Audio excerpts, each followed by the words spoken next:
Hi everyone and welcome. আমাদের train আসতে এখনো প্রায় 1.5 ঘন্টা বাকি। সকালবেলা থেকেই আজকে মুষলধারে বৃষ্টি হচ্ছে।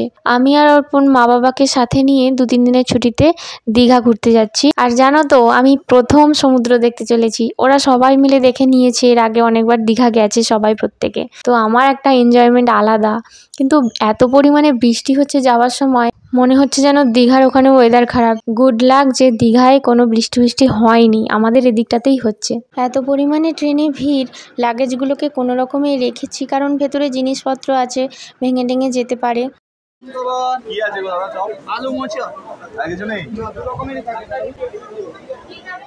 আজকে হচ্ছে আমাদের উইকেন্ড, শনিবার দীঘা এসেছি। এই হচ্ছে এত পরিমাণে ভিড় দীঘাতে। একটু ওইদিকে ক্যামেরা তুলে দেখাও, ক্যামেরাটা উপর দিকে তোলো। অনেকক্ষণ পর দীঘা স্টেশনে নামলাম। ট্রেনটা যখন রামনগরে, তখন আর ধৈর্য ধরছে না যে কখন নামবো। মুষলধারে বৃষ্টির পর রোদ ঝলমলে আবহাওয়ার সাথে নিয়ে দীঘা স্টেশনে নেমেছি। এই সেই দীঘা স্টেশন, এতদিন ইউটিউব ভিডিওগুলোতে দেখতাম আর ভাবতাম কবে যাব। আমাদের আগে থেকে রুম বুক করা হয়ে গিয়েছিল, তো তাই জন্য আর টোটো অটোয় উঠিনি। তবে এত বেশি দাম বলছে, 200 টাকা 250 টাকা 4 জনে নিচ্ছে লাগেজ সমেত। তো আর এইসব না উঠে টানা হাঁটা মেরেছি। গুগল ম্যাপ ধরে হোটেল খুঁজে নিয়ে তারপরে আমরা হোটেলে পৌঁছে গেছি।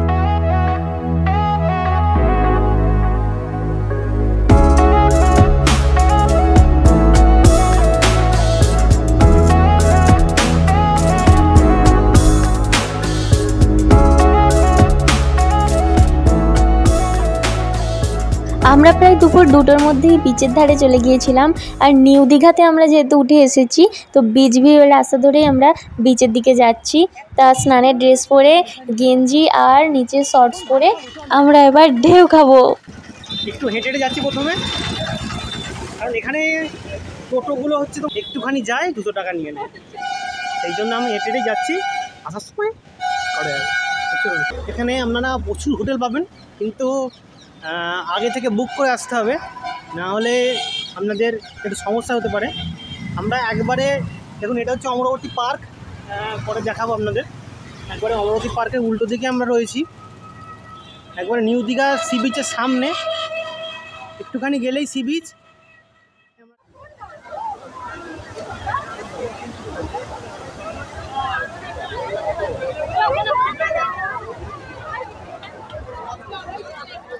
চোখের সামনে দেখো বিশাল একটা সমুদ্র আর আকাশ যেন মিশে গেছে, কিছুই বোঝা যাচ্ছে না কোনটা সমুদ্র আর কোনটা আকাশ।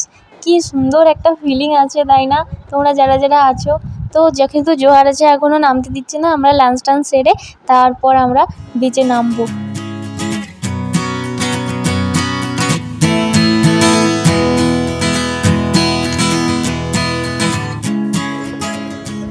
এটা খাচ্ছে ফ্রেশ মাছ।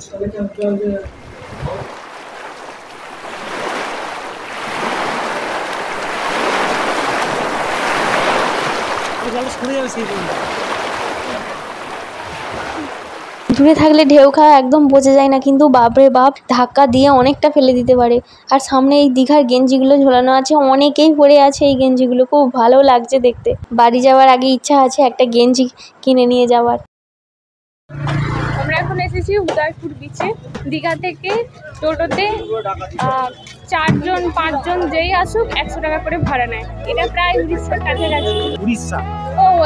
উড়িষ্যা? এটা পুরোই উড়িষ্যা বলছে।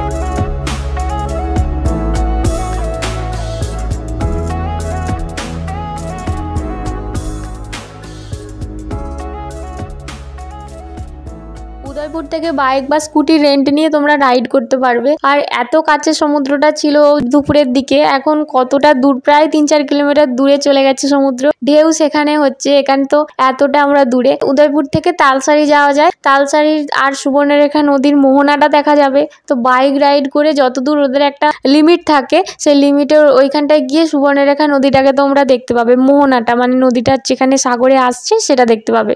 লাল কাঁকড়া তো অবশ্যই দেখতে পেয়েছি আমরা, আর প্রত্যেকটা কাঁকড়া গর্তের মধ্যে ঢুকে যাচ্ছে। আমরা সামনে গিয়েও কোনো ক্লিপস তুলতে পারিনি।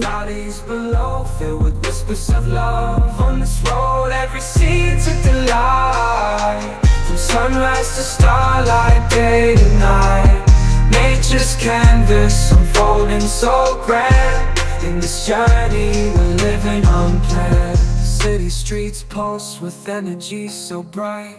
Neon signs flashing in the depths. অনেকক্ষণ ঘুরলাম, প্রায় 30 মিনিট মতো ছিল। অনেক স্টার ফিশ দেখেছি। আপাতত আমরা এখান থেকে ওল্ড দীঘাতে যাচ্ছি। না, আমরা ওল্ড দীঘা যাইনি। তারপর আমাদের প্ল্যানটা চেঞ্জ হয়েছিল, কারণ নিউ দীঘার মার্কেটগুলো তো ঘোরা এখনো বাকি ছিল। মার্কেটটা ঘোরার জন্য আমরা নিউ দীঘাতে প্রথম রাতটা রয়ে গিয়েছিলাম। আসল যে মার্কেট সেটা হচ্ছে ওল্ড দীঘাতেই আছে। নিউ দীঘার দামটা বড্ড বেশি। এসেছি যখন, দাম বেশি হোক তবু চারিদিকটা ঘুরবো। আর চলো তোমাদের আসল মুক্তোর দামটা কত শোনাই। ওই সেটগুলো কত দাম? আসল মুক্তোর দাম 4000, 4500, কোনোটা আবার 5000। কিন্তু যেগুলো নকলভাবে তৈরি, এই ছোট ছোট হারগুলো এতগুলো বক্সের মধ্যে আছে, এগুলো সবই কিন্তু 250, 400, 500। হারগুলো কিন্তু খুব সুন্দর চারিদিকটা। আমি এর মধ্যে একটা দুটো হার নিয়েছি, পরে দেখাবো কি নিলাম। এখানে দেখো দুর্গা ঠাকুরের মূর্তি, সম্পূর্ণ ঝিনুক আর শামুক দিয়ে এই মূর্তিটা তৈরি হয়েছে। নিখুঁতভাবে বানিয়েছে যেন শিল্পী। আর চারিদিকটা যত দেখছি যেন তত অবাক হয়ে যাচ্ছি। চারিদিকে শামুক, ঝিনুক, কোরাল, সমস্ত কিছু সামুদ্রিক জিনিসপত্র দিয়ে তৈরি। গলার হার থেকে শুরু করে কানের, ঘর সাজানো শোপিস, এমনকি ঠাকুরের মূর্তি অবধি ঝিনুক আর শামুক দিয়ে তৈরি হয়েছে। এত অদ্ভুত লাগছে দেখতে চারিদিকটা। দেখো এখানে ধূপধানি দেখছি, আবার ফুলদানিও দেখছি এখানে। আবার আয়নাগুলো দেখো কিভাবে কাঁচের চারপাশটা শামুক আর ঝিনুক দিয়ে সুন্দর একটা রূপ দিয়েছে আয়নাটাকে, কি অদ্ভুত লাগছে। আর এই কাউন্টার থেকে তো ওরে বাবরে যেন মনে হচ্ছে প্রত্যেক কটা জিনিস ঘরে নিয়ে চলে যায়। ময়ূরগুলো যেন সুন্দরভাবে তৈরি হয়েছে।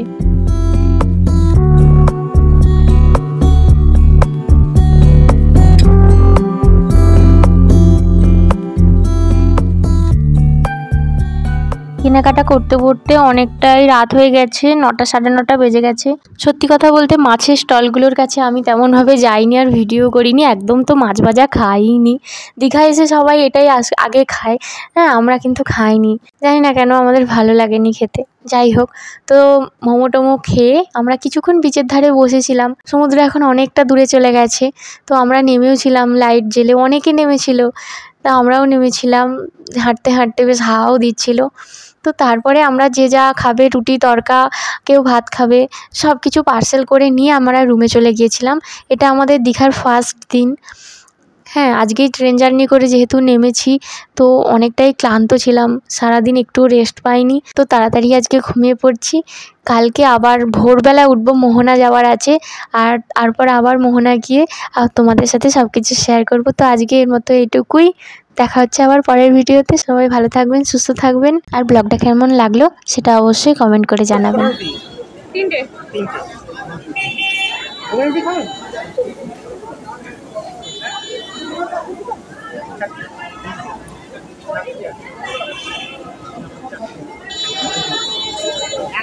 রুটি দাও। 11টা। এক প্লেট 20 টাকা। 20 টাকা। 1 প্লেট আড়াইশো করে।